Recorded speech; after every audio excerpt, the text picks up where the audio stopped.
They say blood is thicker than water. For 32 years of my life, I believed that.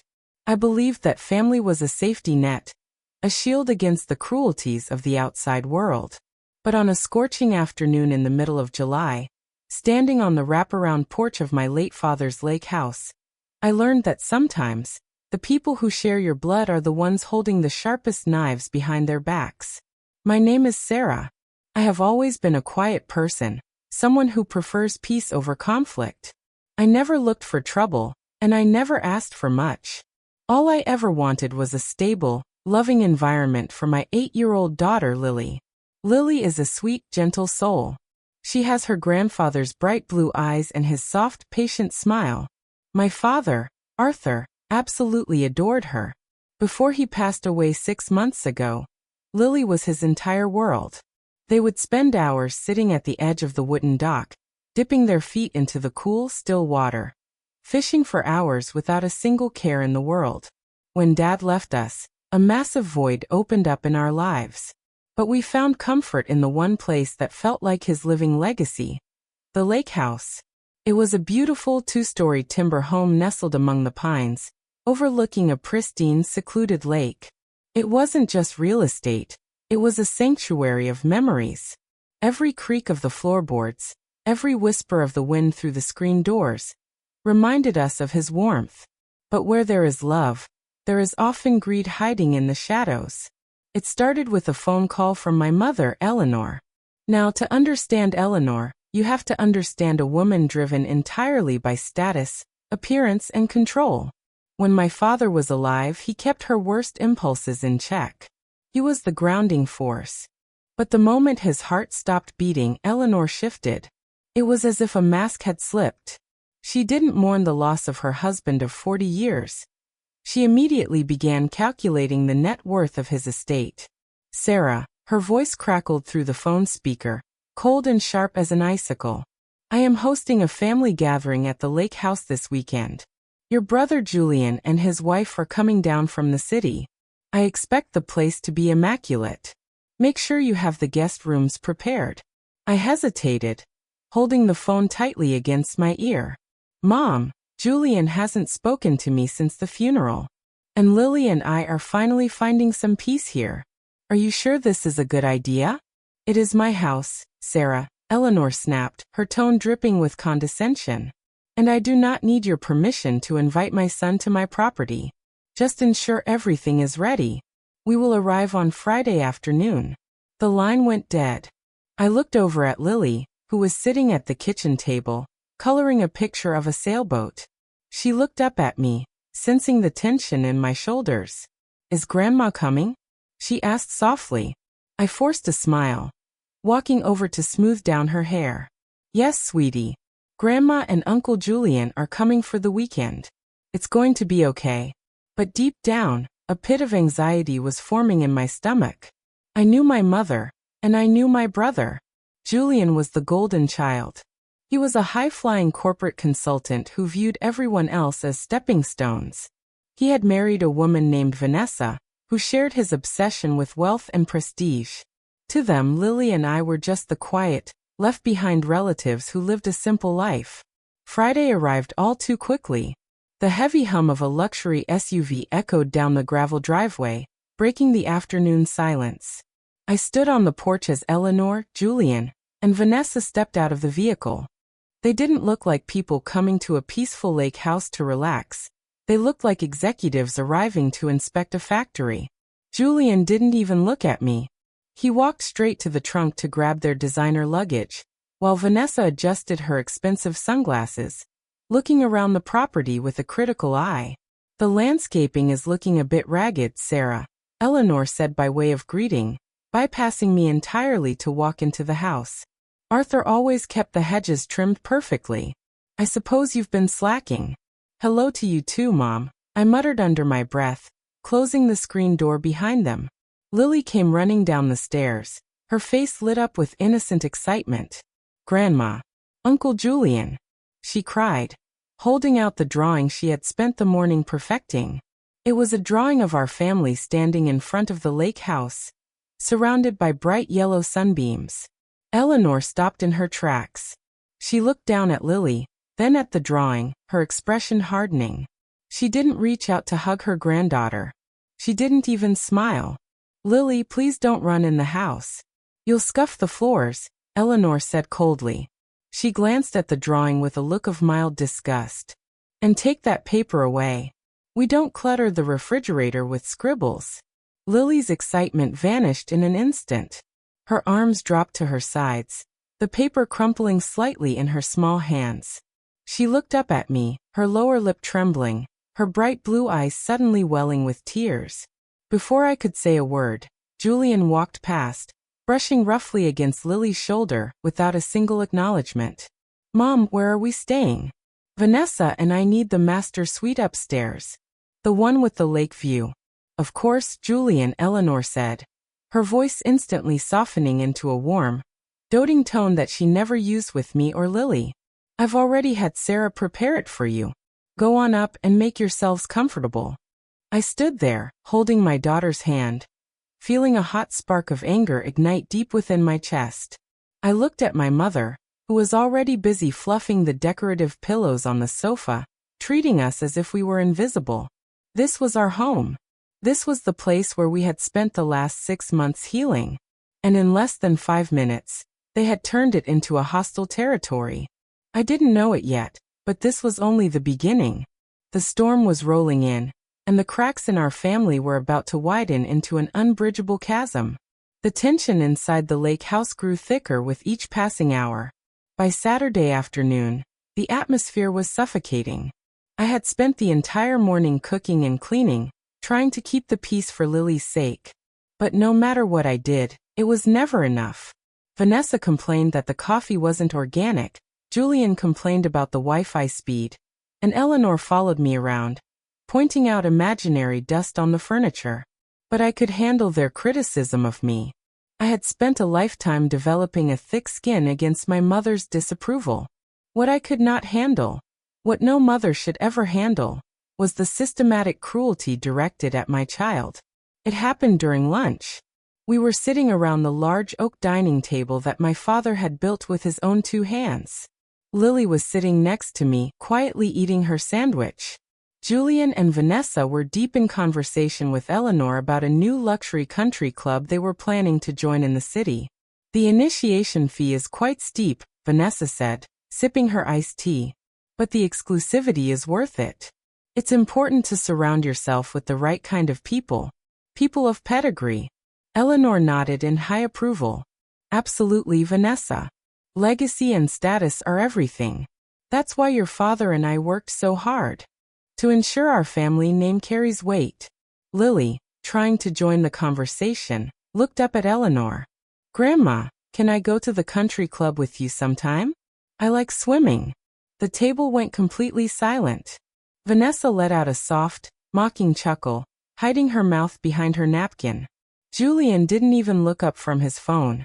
Eleanor set her glass down with a heavy, deliberate thud. She looked across the table at Lily, her eyes devoid of any warmth. No, Lily. You cannot.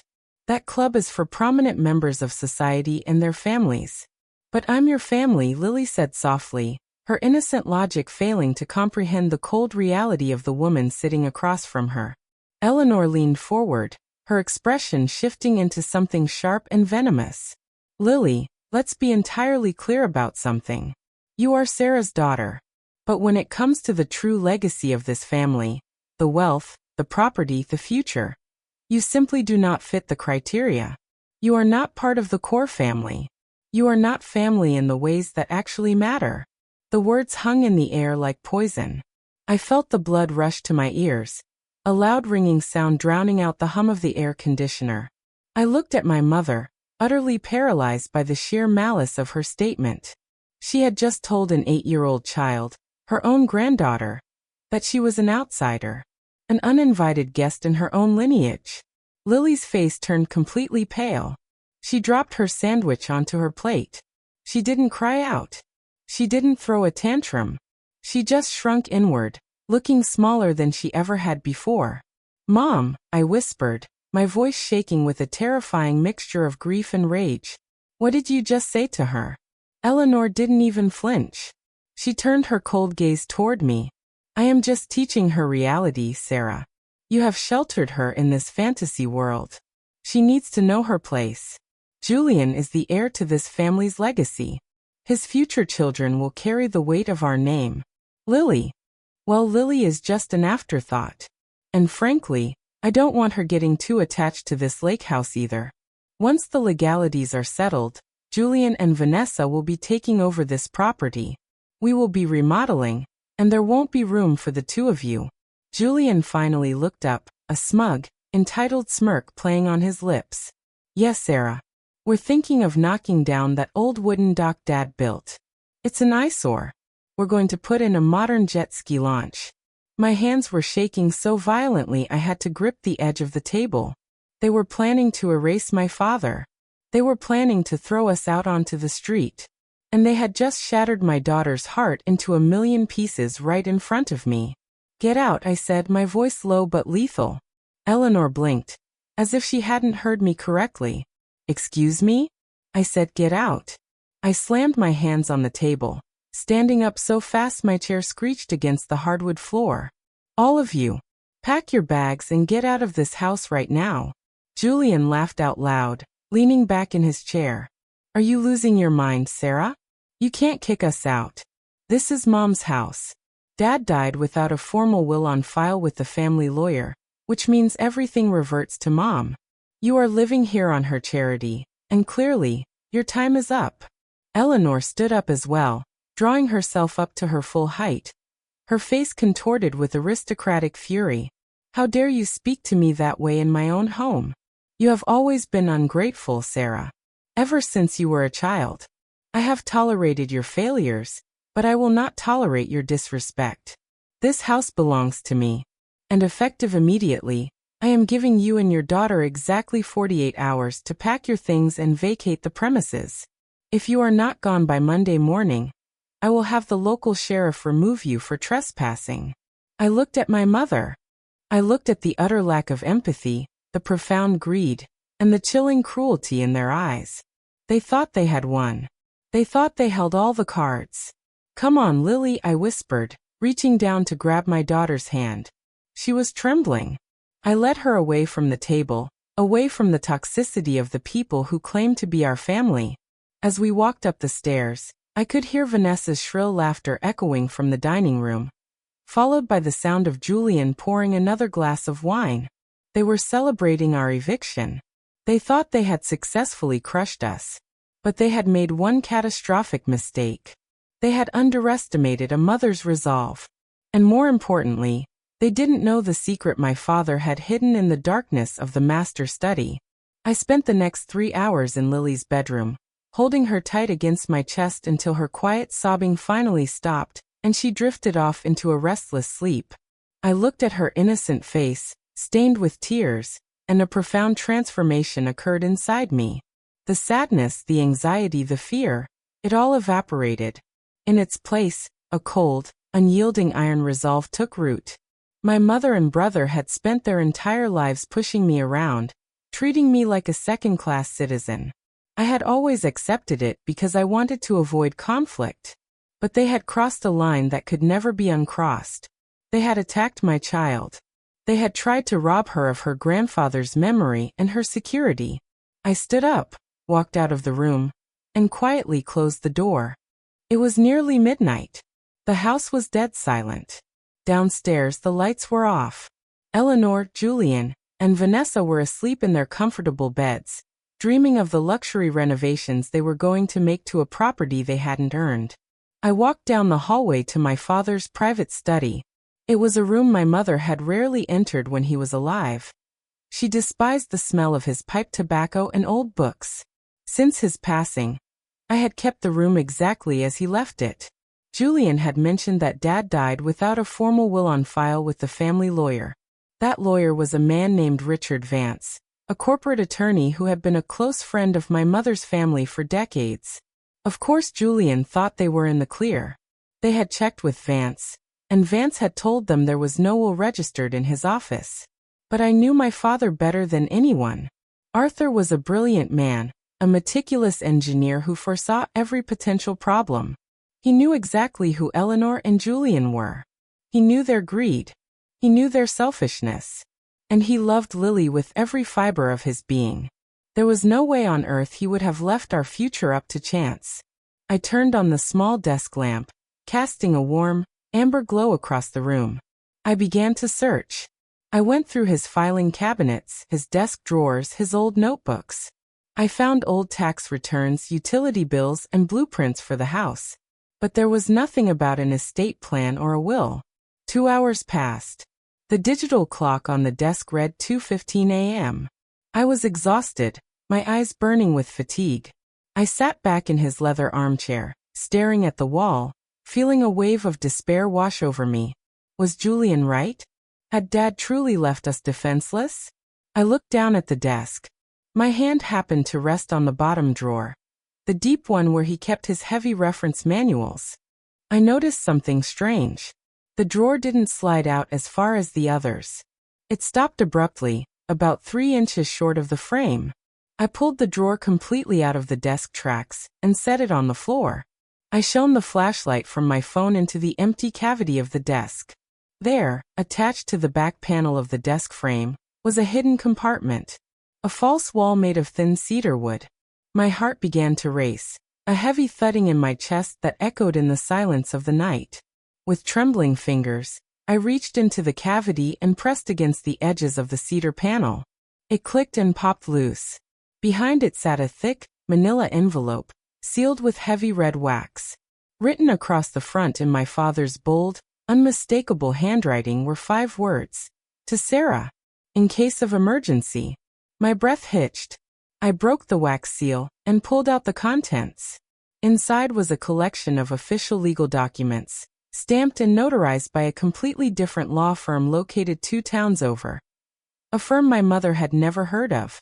I began to read the documents, my eyes flying across the legal terminology.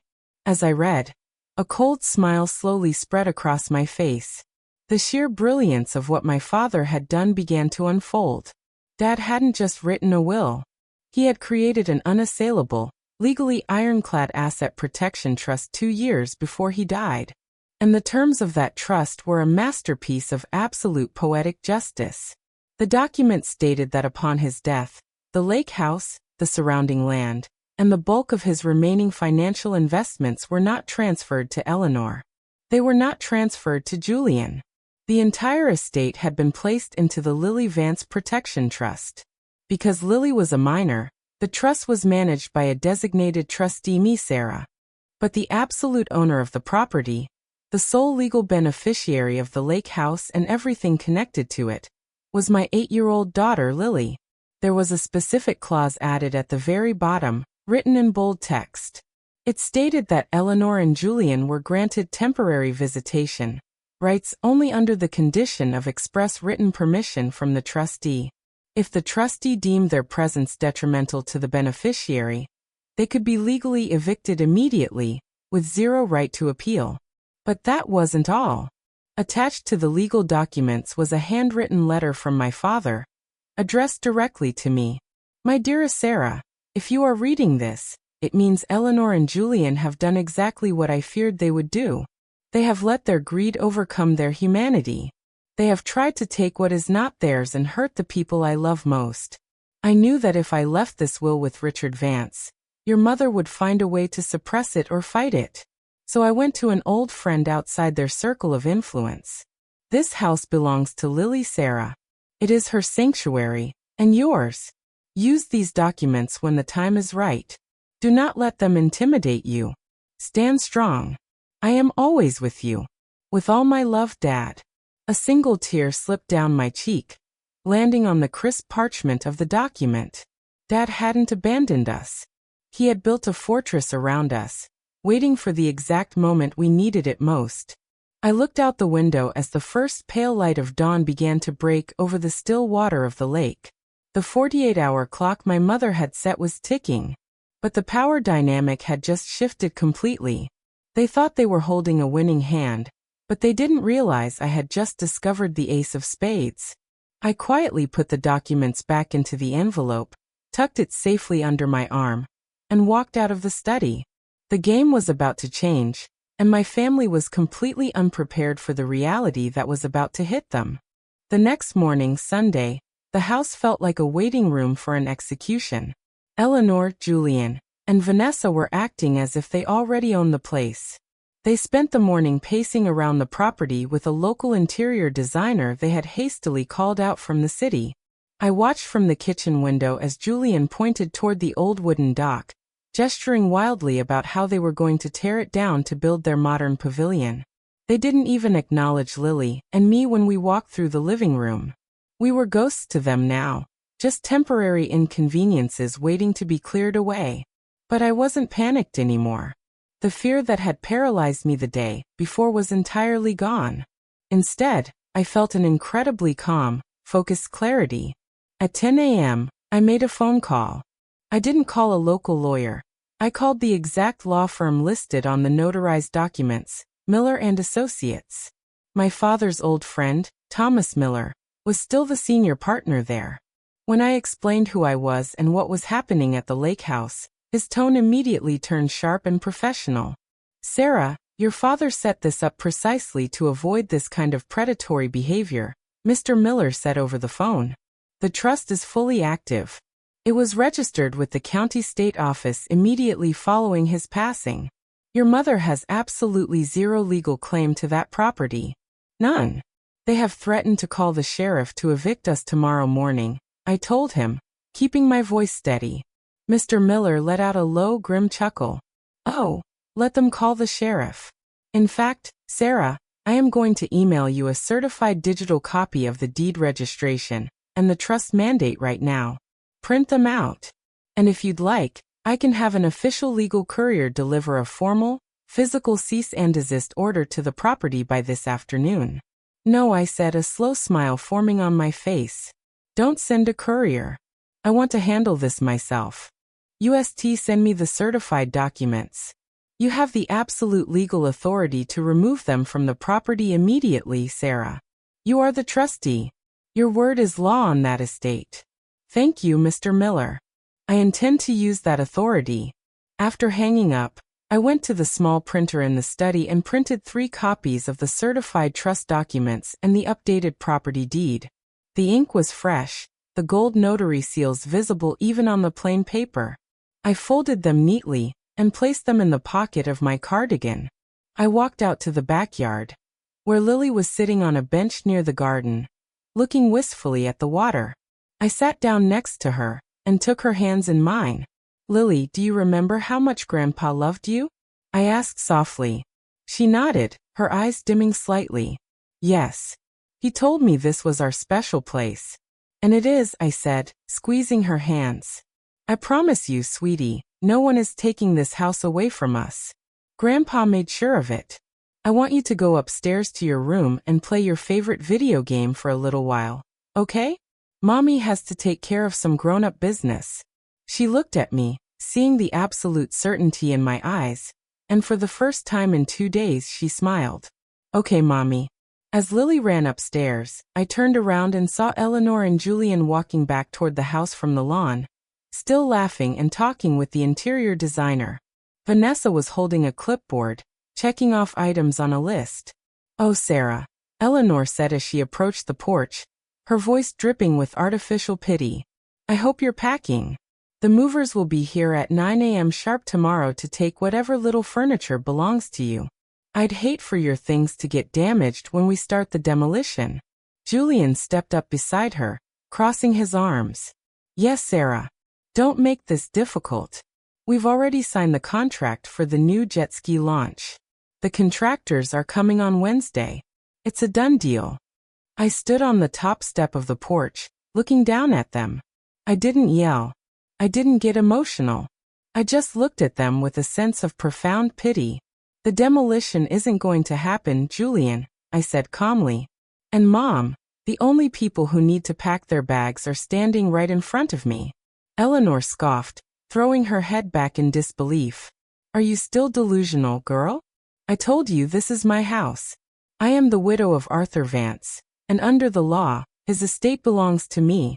You should really check the law before you make threats, Mom," I said smoothly. I reached into my pocket and pulled out the folded documents, holding them out toward her. Because according to the state registry, you don't own a single blade of grass on this property. Julian stepped forward, snatching the papers out of my hand with a snarl. What is this garbage? Some fake note you wrote? He unfolded the papers, his arrogant expression entirely confident. Vanessa leaned over his shoulder to look. Eleanor stood by, her arms crossed, waiting for the punchline. But as Julian's eyes traveled down the first page, the smirk completely vanished from his face. The color began to drain from his cheeks, turning him a pasty, sickly white. He flipped to the second page, his hands suddenly trembling. What is it, Julian? Eleanor asked, her voice losing a bit of its confidence. What does it say? Julian didn't answer. He couldn't. He just stared at the document as if he were looking at a ghost. Julian. Eleanor snapped, reaching over to yank the papers out of his hands. Let me see that. She adjusted her glasses and began to read. I watched her eyes widen in absolute horror. I watched the arrogant, aristocratic composure she had maintained her entire life shatter into 1,000 jagged pieces right before my eyes. This can't be real, Eleanor whispered, her voice cracking, shaking violently. This is a forgery. Arthur would never do this. He wouldn't. It is entirely real, Mom, I said, my voice cutting through the heavy silence like a scalpel. Dad knew exactly who you were. He knew your greed, and he knew your cruelty. So 2 years ago, he put this entire estate into an ironclad trust. You don't own this house. Julian doesn't own this house. The sole owner of this entire property is my 8-year-old daughter, Lily. Vanessa let out a sharp gasp, her clipboard slipping from her fingers and clattering onto the wooden deck. Julian just stood there, completely paralyzed, his jaw hanging open, left entirely speechless. The tables hadn't just turned. The entire foundation of their arrogant world had just collapsed beneath their feet. The silence on the porch was deafening. The interior designer, realizing she had walked directly into a massive, radioactive family meltdown, quietly stepped backward down the gravel driveway, got into her car, and drove away without saying a single word. Eleanor stood frozen, clutching the printed documents so tightly her knuckles turned stark white. Her breath came in short, ragged gasps. For a woman who prided herself on absolute control, she looked completely unraveled. This is impossible, she hissed, her voice trembling with a terrifying mixture of shock and unadulterated rage. Arthur didn't have the legal authority to bypass me. Richard Vance told me there was no will. Because Dad didn't use Richard Vance, Mom, I explained, leaning against the porch railing with absolute composure. He knew Vance was in your pocket. He went to Miller and Associates. The trust is completely legal, fully active, and entirely unassailable. I've already spoken to the senior partner this morning. Everything is locked down. Julian finally snapped out of his trance, his face flushing a deep, angry crimson. He stepped up onto the porch, invading my personal space, his finger pointing aggressively at my face. You think you're smart, Sarah? You think you can just trick us out of our inheritance? I am the son of this family. I built a career based on legacy. You are a nobody. An absolute nobody who lives off handouts. We will fight this in court. We will hire the most expensive attorneys in the state and tie this up in litigation until you are completely bankrupt. I didn't step back. I looked directly into my brother's bulging, furious eyes. Go ahead, Julian. Try it. But if you read page 3 of that document, you'll see a no contest clause. If either you or Mom attempt to challenge this trust in a court of law, your remaining allowances from Dad's secondary corporate funds are instantly terminated. You won't just lose the house. You'll lose every single penny Dad left in the family corporate accounts. Julian stopped. His hand dropped slowly to his side. The realization hit him like a physical blow to the stomach. Dad hadn't just protected us. He had completely disarmed them. He had anticipated their legal bullying and had built a trap that would financially destroy them if they tried to spring it. Vanessa looked at Julian, her voice rising in a panicked, high-pitched screech. Julian, do something. We've already spent the deposit on the country club. We told everyone we were taking over the Vance Lake estate. Our friends are expecting us to host the end-of-summer gala here. We will be the laughingstock of the entire city. Shut up, Vanessa. Julian snapped, his voice cracking under the immense pressure of his sudden public humiliation. Eleanor turned her gaze back to me. The venomous, arrogant mother who had tried to evict me 48 hours ago was gone. In her place was a desperate, panicked woman scrambling to maintain a shred of her dignity. Sarah, she said, her tone shifting into a sickeningly sweet, manipulative cadence. Sarah, let's not be hasty. We are family after all. Blood is thicker than water. Your father? Well, your father was clearly emotional when he wrote this. Surely we can come to an arrangement. We can share the property. Julian can still build the launch, and you and Lily can keep a small room in the back. We don't need to involve lawyers. We can settle this as a family. Hearing those words, we are family, after what she had said to my daughter yesterday made a wave of disgust wash over me. Family? I asked, my voice dripping with cold irony. Yesterday, you sat at that dining table and told my 8-year-old daughter to her face that she wasn't family. You told her she was an afterthought. You told her she didn't belong in this lineage. You gave us 48 hours to pack our things and get out. Eleanor flinched, her face turning a deep shade of shame. I was just stressed, Sarah. I didn't mean it that way. You meant every single word of it, Mom, I interrupted, my voice hardening into absolute steel. You wanted to crush us because you thought you had the power to do it. You wanted to erase Dad's memory and turn his sanctuary into a playground for your vanity. Well, the 48 hours you gave me, I'm rewriting the clock. I stepped forward, looking at the three of them. You have exactly 1 hour, I said clearly. 1 hour to pack every single piece of your designer luggage, get into your luxury SUV, and get off this property. If you are not gone by 11:30 a.m., I will personally call the county sheriff. And unlike you, I actually have the legal deed in my hand to prove that you are trespassing on private property. Julian looked like he wanted to scream, but the sheer legal weight of the documents held him down. He knew he was utterly defeated. There was no loophole. There was no escape.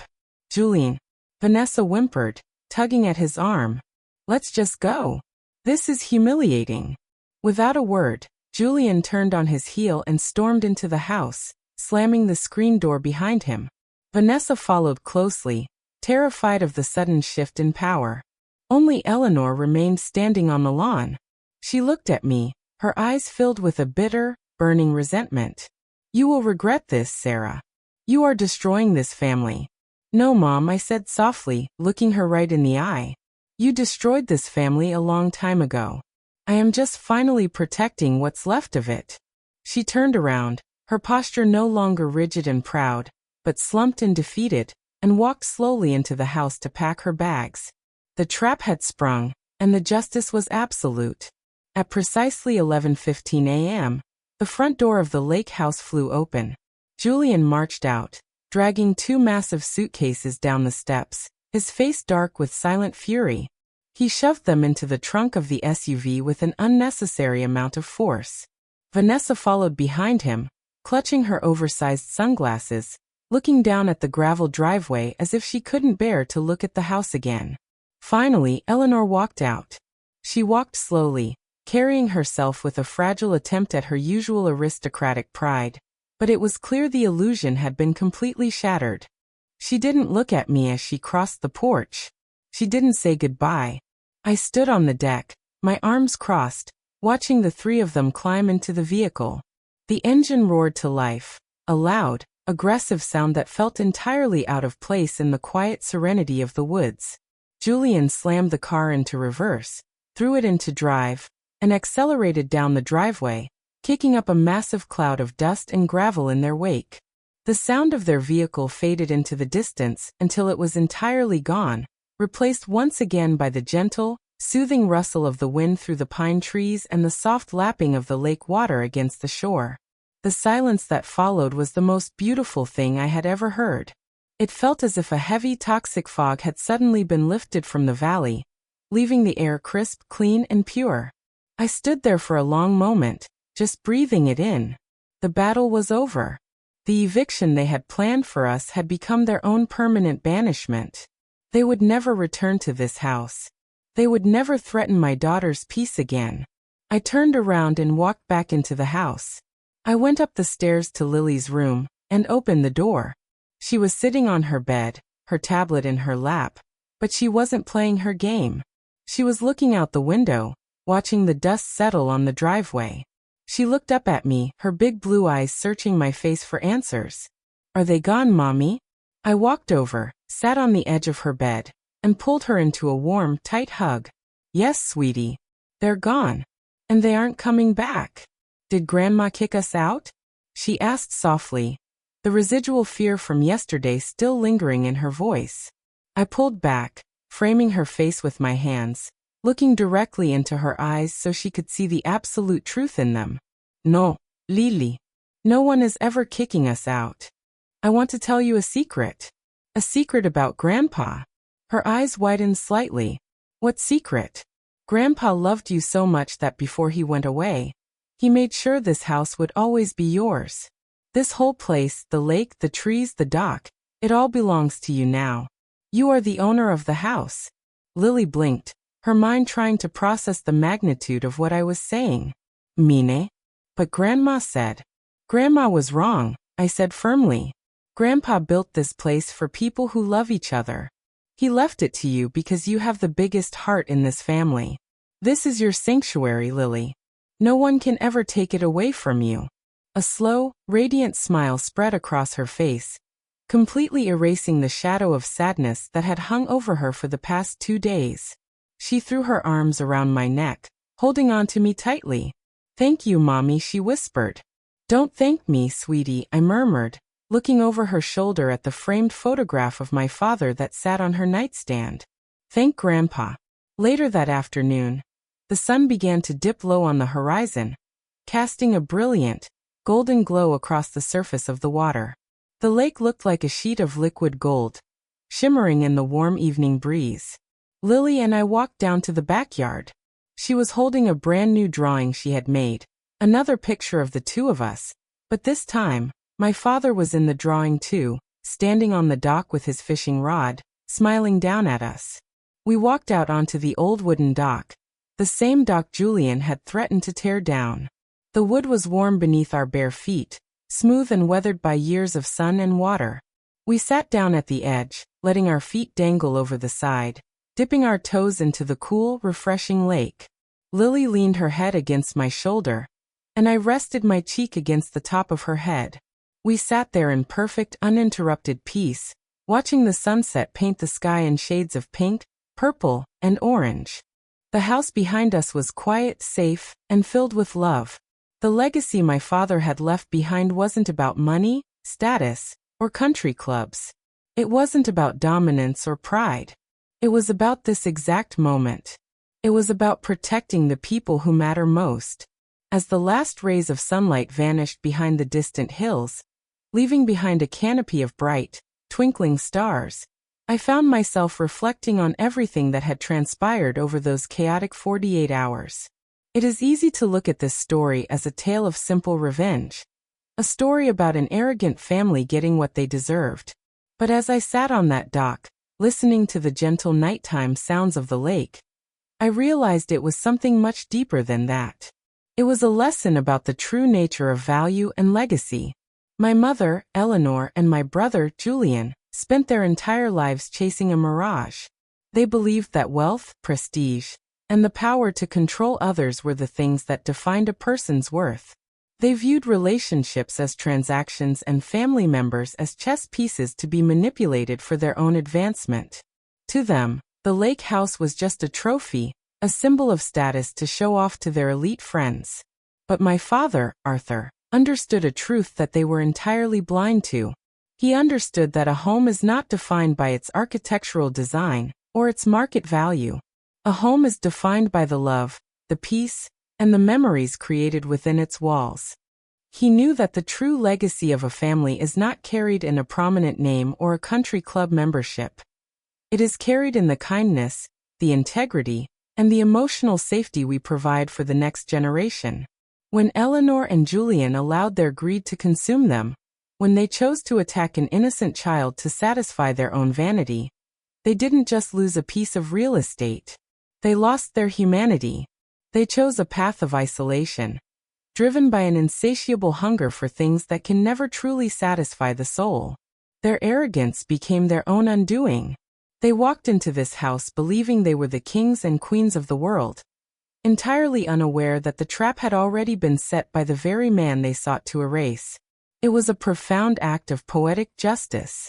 The very greed they used as a weapon was the exact thing that stripped them of their power and left them completely exposed. For Lily and me, this house is no longer just a place where we live. It is a monument to a grandfather's love. A love so vast and foresightful that it reached out from beyond the grave to build an unbreakable shield around us when we needed it most. As I tucked Lily into bed that night, pulling the blankets up to her chin, she looked up at me with clear, peaceful eyes, completely untouched by the malice of the world outside. "Good night, Mommy," she whispered. "Good night, my beautiful girl," I replied, kissing her forehead. I walked out of her room and stood on the porch one last time before going to bed. The lake was dark, reflecting the brilliant light of the moon. I knew that tomorrow would bring new challenges, and that the world outside this valley would always be unpredictable. But as long as we stayed true to what matters, as long as we chose love over greed and integrity over pride, we would always be safe. The lake house was finally quiet. The toxic legacy had been broken, and a new, beautiful chapter had begun. The weeks following that fateful Sunday afternoon brought a strange, beautiful kind of quietness. The silence wasn't just the absence of my mother's critical voice or my brother's arrogant pacing. It was the presence of true freedom. For the first time in my life, I felt like I could breathe without waiting for permission.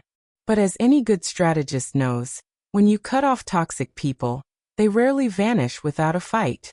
The initial shock of their defeat eventually morphed into a desperate, bitter attempt to salvage whatever dignity they had left. It started with a barrage of text messages from Julian. He didn't dare call me. He knew I wouldn't answer. But his messages were a masterclass in frantic, corporate-style manipulation. He kept telling me that we needed to be reasonable, and that the market value of the property required professional management, since an 8-year-old child could not legally maintain a lake estate. He proposed setting up a secondary family board to oversee everything, promising that if I cooperated, he could ensure a monthly stipend for Lily's future education. I didn't reply. I simply took a screenshot of the message and forwarded it directly to Thomas Miller, our attorney. Within 2 hours, Mr. Miller sent an official, ironclad warning to Julian's personal and legal email addresses. The message was simple. Any further uninvited contact regarding the Lily Vance Protection Trust would be treated as civil harassment, and we would immediately trigger the no contest clause to freeze his secondary corporate allowances. After that, Julian went completely silent. The threat of losing his precious corporate allowance, the money that funded his expensive luxury lifestyle and his country club ambitions, was a language he understood perfectly. His greed, which had once been his sharpest weapon against us, had now become the leash that kept him perfectly in check. Eleanor, however, took a different approach. She didn't use threats. She used the weapon she had perfected over 40 years, social guilt. One evening, about a month after the confrontation, a beautifully handwritten letter arrived in the mailbox. The stationery was expensive, embossed with her initials. I sat at the kitchen table, the warm summer breeze blowing through the screen door, and read her words. She wrote that she was deeply saddened by how things escalated, and that a mother should never be estranged from her daughter over mere property. She claimed my father was an eccentric man whose decisions at the end of his life had caused a deep rift, but she only wanted what was best for all of us and missed her granddaughter. She concluded by inviting us to a dinner she was hosting the following Tuesday, saying she expected us both to be there, so we could behave like a dignified family. I stared at the letter for a long time. For a brief, fleeting second, the little girl inside me, the one who had spent her entire life begging for Eleanor's approval, felt a pull. But then I looked out the window. Lily was down by the water, sitting on the edge of the dock, laughing as she watched a family of ducks swim past. She looked completely safe. She looked happy. The heavy, fearful shadow that Eleanor had cast over her was entirely gone. I remembered the exact tone of my mother's voice when she told an 8-year-old child she wasn't core family. I remembered the absolute lack of mercy in her eyes when she gave us 48 hours to pack our lives into cardboard boxes. Eleanor didn't miss her granddaughter. She missed her control. She missed the lake house. She was terrified of what her elite friends in the city would say when they realized she had been completely locked out of her late husband's premier estate by her quiet, dismissed daughter. I walked over to the trash can, dropped the letter inside, and went down to join my daughter on the dock. The past no longer had power over us. We were building a brand new foundation, built on truth, and there was no room for counterfeit love in our sanctuary. By late August, the final legal pieces of the puzzle fell perfectly into place. Thomas Miller called me into his office in the city to sign the official closing documents for the trust activation. Walking into the high-rise office building, I felt entirely different from the stressed, grieving woman who had stood on the lake house porch months ago. I wore a simple dress, my shoulders held high, carrying a quiet confidence that my family had never been able to crush. Mr. Miller met me in the conference room, a thick, bound folder sitting on the polished mahogany table. He smiled warmly, shaking my hand with genuine respect. He told me it was a pleasure to see me and that he had the final execution papers ready for my signature since the county registry had officially processed the deed change. The trust was now fully registered, sealed, and completely independent. When I asked if my mother had tried to lodge any formal complaints, Mr. Miller let out a soft chuckle and leaned back in his leather chair. He explained that her personal attorney, Richard Vance, had actually called him trying to argue that my father wasn't of sound mind when he signed the trust 2 years ago. But Mr. Miller had the pleasure of sending over a video recording. I looked at him, surprised, and he smiled with genuine professional satisfaction. He told me that Arthur was a brilliant man who knew exactly what my mother would try to do. When he came to the office to sign the papers, he insisted they record the entire session on high-definition video. In that footage, my father looked directly at the camera, stated the exact date, confirmed his mental clarity, and explicitly explained why he was bypassing Eleanor and Julian. He stated on the record that their greed and hostility toward me and Lily made them entirely unfit to manage his legacy. A profound sense of gratitude washed over me. My father had truly thought of everything. He had left a voice from beyond the grave to defend us, ensuring that no expensive lawyer could ever twist the truth. Mr. Miller told me that when Richard Vance saw the video, he advised my mother to drop the matter immediately, because if they took it to court, the recording would become public record and her social standing would be ruined. They officially dropped all inquiries, and we had won completely. I picked up the pen and signed my name on the final line of the documents as the trustee. As the ink dried, I felt a massive, invisible weight lift off my chest. The lake house was ours, safe from the claws of greed, protected by an iron fortress of legal certainty. When I returned home that afternoon, I found a large, official envelope waiting on the kitchen counter from the country club Julian and Vanessa had been bragging about. It was a formal notice stating that because the property ownership could not be verified under Julian's name, his application for an ultra-exclusive membership had been indefinitely suspended, and his steep deposit had been forfeited. I couldn't help but laugh out loud in the empty kitchen. Julian's entire social identity was built on a foundation of cards, and my father's hidden trust had just blown the whole house down. He wanted status. Instead, he got the one thing he feared most: public embarrassment among the peers he desperately tried to impress. Summer eventually melted into a beautiful, crisp autumn. The deep green pine trees around the lake house were now framed by brilliant explosions of fiery orange, deep red, and golden yellow leaves. The air was cool, carrying the sweet, rustic scent of wood smoke from the fireplace. Lily's 9th birthday was approaching, and for the first time in her life, she got to choose exactly how she wanted to celebrate it. She didn't want an expensive, artificial party at a crowded city venue or designer gifts. She just asked if we could have a bonfire by the lake and invite our attorney and the neighbors from down the road. On the night of her birthday, the backyard was transformed into a warm, inviting oasis. A large fire crackled in the stone pit my father had built years ago, casting long, dancing shadows across the lawn. We had string lights hanging from the porch, a rustic table loaded with homemade food, and the sound of acoustic music playing softly. Our neighbors, a kind elderly couple named Marcus and Clara who had known my father for decades, sat in the lawn chairs sharing stories about Arthur's younger days, while Thomas Miller brought a beautiful antique book about sailing as a gift. As I stood by the food table pouring warm apple cider into mugs, Marcus walked over with a gentle smile and told me that Arthur would be so proud of me. He said my father loved this land, but more than the land he loved the peace it brought, noting that when my mother used to come down, the whole valley felt tense, but tonight it felt exactly the way Arthur always intended. It felt like home. I thanked him, feeling a warmth in my heart that had nothing to do with the fire, knowing that it took a long road to get here, but we finally made it. I looked across the lawn at Lily sitting on a log near the fire, surrounded by her friends from the local school. She was holding a toasted marshmallow, her face lit up by the flames, laughing hysterically at a joke. She looked radiant and completely untouched by the cruelty she had faced just months ago. The words of her grandmother had been entirely washed away, replaced by the absolute certainty that she was safe and loved.